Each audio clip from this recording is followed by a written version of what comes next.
Each yacht router is equipped with remote support feature. It provides our technical support team ability to remotely connect to your yacht router.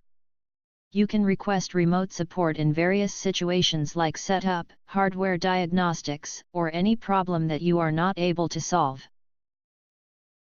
Enter unlock password to enter yacht router setup. Remote support will only work if vessel network 1 is connected to the internet. You can set any available internet source you want. In this demo we are using Shore Wi-Fi connection. Click on Setup in upper right corner.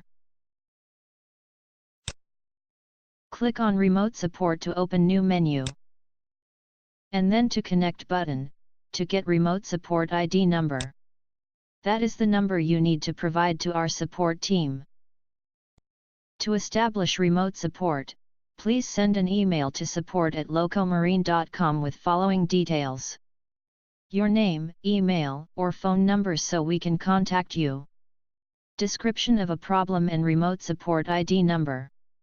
Once we receive your request, we will contact you back and start remote support session. Thank you for watching this video.